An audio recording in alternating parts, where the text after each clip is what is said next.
Bonsoir à tous. Dans l'entretien du jour ce soir, nous parlons de la problématique de l'exploitation minière en Afrique.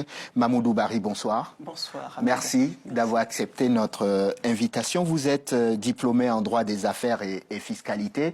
Vous êtes aussi chercheur à Fiking Africa, un institut de recherche d'enseignement sur la paix en Afrique, un institut qui est basé aussi bien à Dakar qu'à Abidjan, c'est ça? Oui, c'est ça. Et vous êtes chercheur ici aussi en France? Ah oui, tout à fait, chercheur à l'école doctorale de droit de Normandie, précisément dans le laboratoire du CUREJ, c'est le centre rouennais des études juridiques. Oui. Et voilà, j'ai fait mes recherches dans le cadre de la fiscalité minière et l'investissement étranger dans ce secteur minier.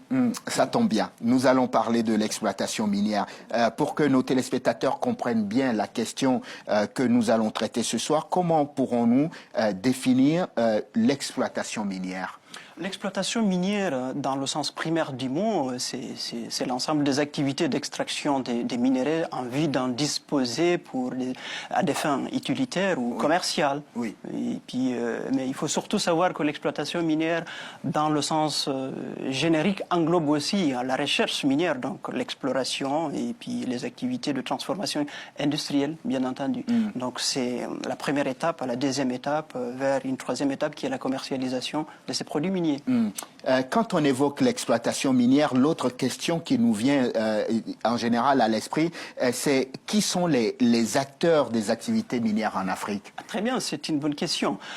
Les acteurs des activités minières, on peut les classer en trois catégories. Il y a d'abord l'État, parce que les ressources minières appartiennent à l'État. Donc l'État, c'est l'acteur principal. Oui. Mais surtout, il y a les sociétés minières qu'on appelle les multinationales. Et à côté de ça, il y a les partenaires techniques et financiers qui sont les grandes institutions financières internationales, à l'image des institutions de Bretton Woods, bien entendu, et d'autres institutions qui sont dans d'autres pays comme l'Union européenne qui assistent ces pays dans le cadre de leur politique minière, dans le cadre de leur politique douanière, dans le cadre de leur politique de mise en place, en tout cas, de stratégies d'attractivité des investisseurs étrangers dans ce secteur-là. Surtout, ce qu'il faut préciser, Ahmed, au niveau de l'autre catégorie en fait, d'acteurs, ce sont les multinationales. Ces multinationales sont pour la plupart, disons, 99% des multinationales étrangères. Oui, qui viennent de pays occidentaux, qui viennent donc extraire l'uranium, le pétrole, l'or, tous les minéraires que nous avons dans le sous-sol africain. Nous allons parler de cela dans un instant. En préparant cette émission, je m'étais promis de vous poser cette question.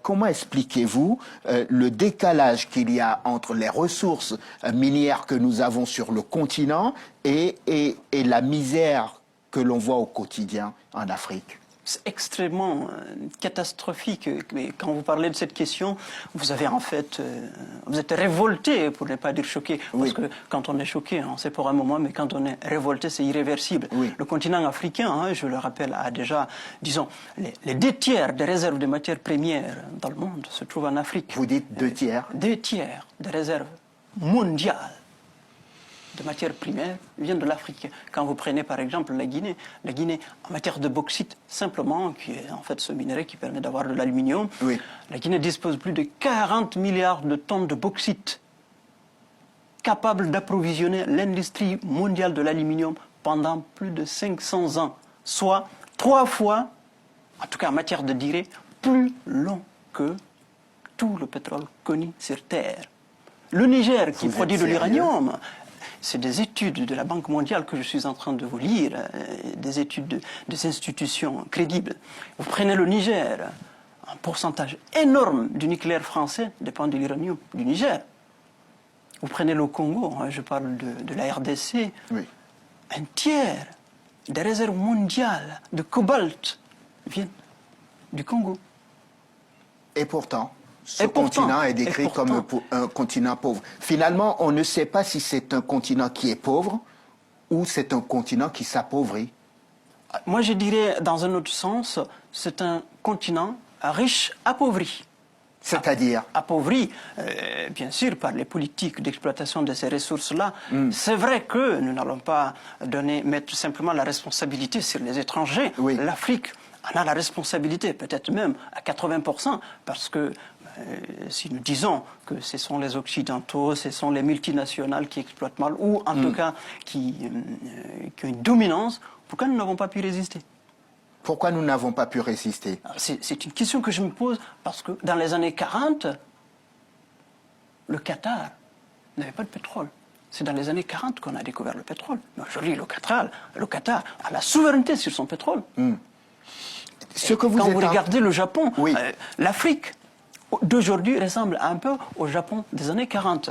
Aujourd'hui, le Japon n'a rien à voir. Le niveau de vie du Japonais, le niveau de vie du Qatari n'a rien à voir avec le niveau de vie de quelqu'un de l'Union européenne. Ils sont en avance, Parce que pourquoi ils ont pu résister aux multinationales? Ils ont pu résister, en tout cas aux puissances, peut-être même jadis coloniales, et nous n'avons pas pu résister. Je pense que nous devons être encore une fois un peu plus sérieux que ça pour que nous puissions rendre notre continent heureux, exploiter nos ressources minières dans un cadre juste et équitable.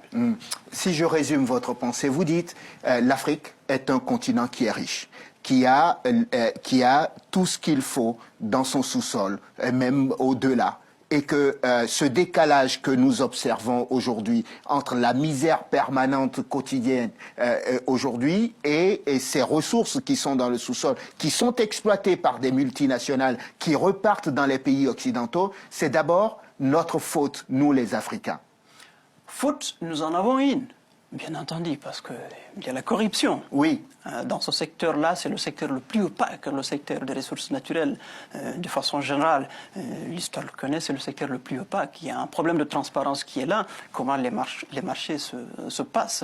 Comment, bien sûr, le maigre revenu de ce secteur-là, comment il est redistribué. Cela m'amène à vous poser la question de savoir s'il existe un cadre juridique qui réglemente vraiment les activités d'exploitation minière en Afrique. Parfait. Je pense que c'est la question même cruciale d'un tel débat, le cadre juridique de l'exploitation du secteur minier en Afrique. Oui.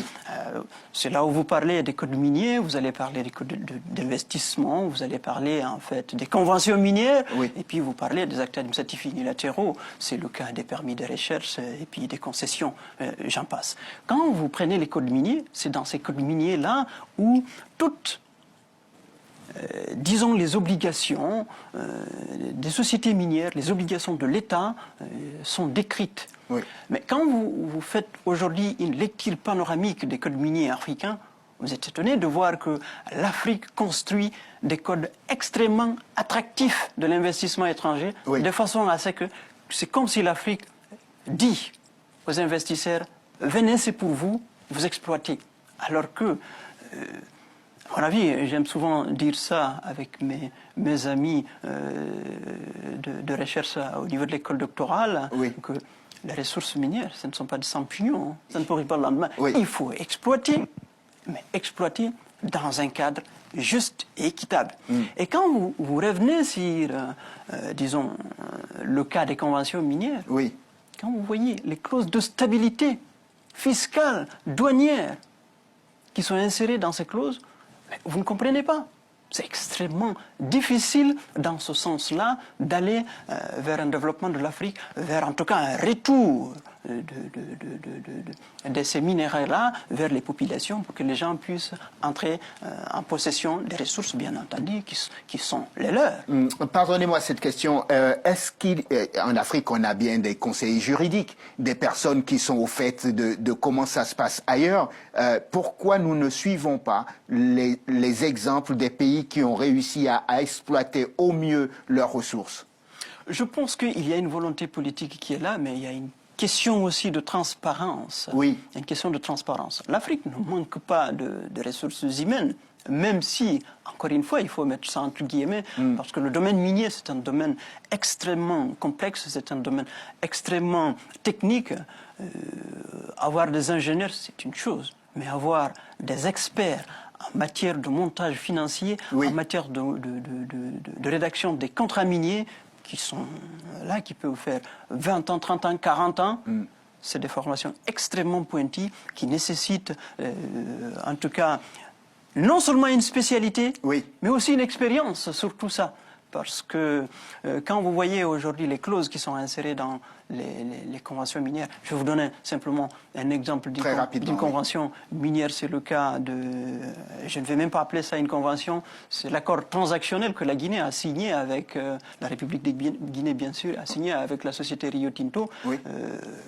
C'est extrêmement grave quand vous lisez cet accord transitionnel qui donne à la Guinée 700 millions de dollars.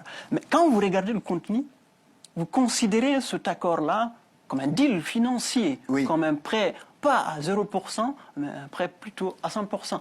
Parce que dans les clauses qui sont insérées dans cet accord, il est dit que ce montant est déductible d'impôt. Ce qui veut dire que tant que la société ne fait pas de bénéfices supérieurs à 700 millions d'euros, oui, ces 700 millions d'euros-là sont déductibles du résultat comptable de ces filiales qui sont installées en Guinée. Et il y a dans un État, il y a dans nos États des personnes qui ont apposé leur signature au bas d'un document comme celui-là. Très bien, bien entendu, les documents sont signés. En Afrique, généralement, ce sont les ministres des Mines qui signent. Et en Guinée, c'est le ministre des Mines, bien entendu, qui signe au nom de l'État ces contrats-là. Il nous reste très peu de temps. J'aimerais évoquer la façon de parvenir à contrôler les activités des sociétés minières. Comment faire pour inverser la tendance et permettre enfin à l'Afrique de bénéficier de ses ressources, de l'exploitation de ses ressources? Je pense qu'il faut surtout insister sur, en tout cas, la réponse qu'on va apporter à une telle question. Oui. Comment contrôler? C'est le problème de transparence qui manque, en tout cas, en grande partie à ce secteur-là. Oui. Il faut un contrôle. Et le contrôle doit être à plusieurs niveaux. Un contrôle a priori, donc un contrôle à l'amont, un contrôle pendant l'exploitation et un contrôle après l'exploitation. Moi, je parle premièrement, un contrôle fiscal. Il faut que ces entreprises soient contrôlées. Mais comment contrôler si les administrations fiscales ne sont pas équipées?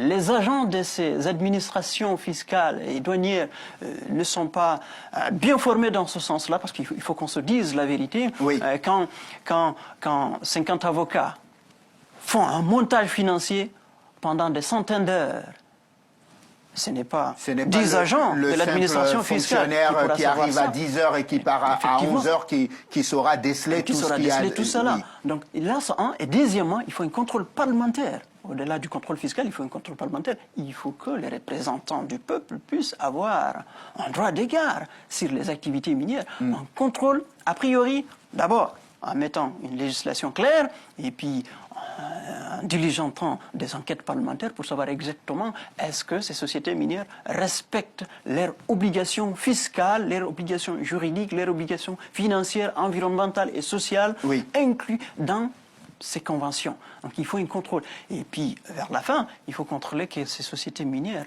respectent l'environnement, mais aussi respectent la reconstruction de la mine. Parce que après la mine, il faut une vie.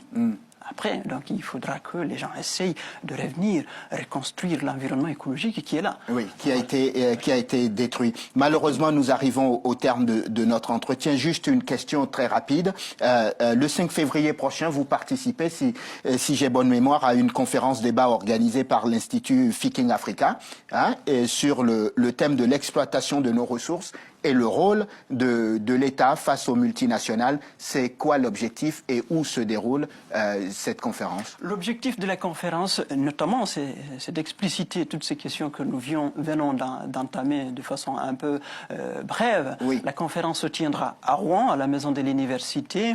Et l'objectif, c'est quoi? Comme je l'ai dit, c'est d'expliciter notamment toutes ces questions juridiques, toutes ces questions économiques, la procédure de négociation de ces contrats-là, qu'est-ce que cela apporte à l'Afrique. Et surtout, je voulais préciser pour vous, Thinking Africa, oui, l'institut pour lequel il fait des recherches, oui, prévoit une formation des parlementaires africains, notamment des parlementaires guinéens, des parlementaires rwandais, congolais, sénégalais. En tout cas, nous proposons cette formation-là aux parlementaires pour qu'ils puissent avoir les outils nécessaires pour contrôler ces sociétés minières, contrôler ces actions-là.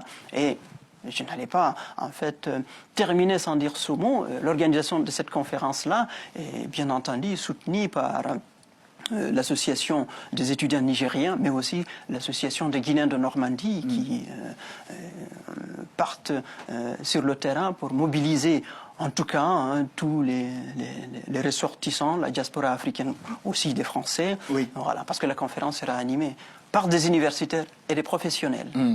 Mahamoudou Bari, merci. Merci Ahmed.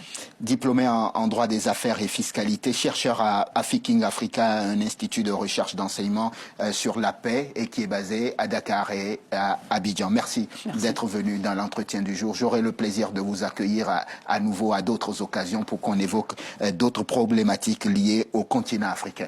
Merci à vous de nous avoir suivis. Je vous souhaite de passer une excellente suite de programmes, évidemment sur Télé Sud. Bonsoir.